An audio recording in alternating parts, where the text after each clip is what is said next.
Dans l'actualité, donc, on a appris ce matin, c'était hier soir aux États-Unis, que le président américain Joe Biden rétablissait l'aide aux Palestiniens en rappelant son attachement à une solution à deux États sans toutefois annoncer quoi que ce soit d'autre en termes d'initiatives diplomatiques sur le sujet. On peut voir la carte de ce que c'est que la Palestine au sein enfin en tout cas géographiquement au sein d'Israël avec le projet américain de M. Kushner et de M. Trump d'il y a quelques mois. S'il y a bien un sujet de frontière, c'est le sujet de la Palestine. Est-ce que la donne a pas changé fondamentalement depuis la reconnaissance d'Israël par les Émirats Arabes Unis, Bahreïn, le Maroc, le Soudan? Est-ce que M. Biden on donne le sentiment de repartir à la situation d'avant? Est-ce que votre sentiment sur ces dernières annonces concernant la Palestine et les États-Unis? Il sait très bien qu'on ne reviendra pas en arrière.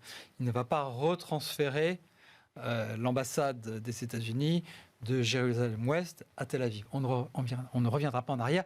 La seule question qui se pose, c'est est-ce qu'il se risquera, comme à peu près tous les présidents américains depuis 50 ans, à tenter un processus de paix, une relance de la diplomatie? Je ne sais même pas s'il le fera. D'abord, il doit nouer une relation de confiance avec M. Netanyahou qu'il n'a pas encore. Non, ce qui s'est passé là, c'est que les États-Unis ont effectivement décidé de rétablir le financement d'une agence très particulière, qui s'appelle l'UNRWA, qui est une agence des Nations Unies, dérogatoire du reste du régime des réfugiés, une agence spéciale réfugiés palestiniens. Il y a beaucoup de gens qui disent aux États-Unis, c'est pas normal qu'il y ait une agence spéciale pour les Palestiniens qui sont des réfugiés, entre guillemets, comme les autres. Et c'est vrai que c'est d'autant plus spécial qu'on est réfugié de père en fils et de mère en fille là-bas. C'est pour ça que aujourd'hui, l'UNRWA se retrouve avec une masse de réfugiés, enfin un nombre de réfugiés tout à fait considérable à gérer. Et donc c'est vrai que à Gaza notamment, on dépend beaucoup des financements de l'UNRWA. Elle est contestée, cette agence, aussi par ceux qui disent qu'en gros, on n'est pas trop regardant sur le contenu des manuels d'éducation scolaire ou sur les financements de telle ou telle association. Voilà. Donc, ça n'est pas... C'est quasi humanitaire comme annonce en termes de financement. Oui, c'est exactement cela. C'est un signal humanitaire. C'est une manière de dire, nous comprenons très bien, nous applaudissons le fait que plusieurs pays arabes aient fait la paix avec Israël, mais il n'empêche que nous nous préoccupons encore du sort des Palestiniens, qu'ils soient réfugiés ou non.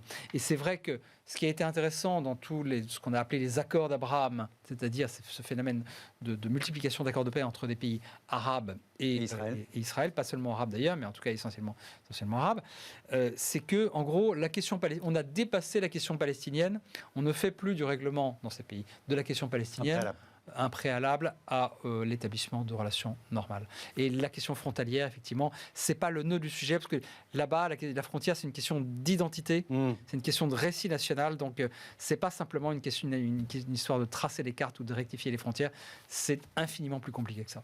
Très vite, malheureusement, vu l'ampleur et la nature du sujet, dans l'actualité, la commission Duclerc sur la responsabilité de la France, dans le génocide au Rwanda, le mea culpa partiel d'Alain Juppé dans le monde. Est-ce que ce pays, ce drame, cette actualité ne montre pas que parfois les différences ethniques sont des frontières plus terribles, plus solides que les frontières physiques?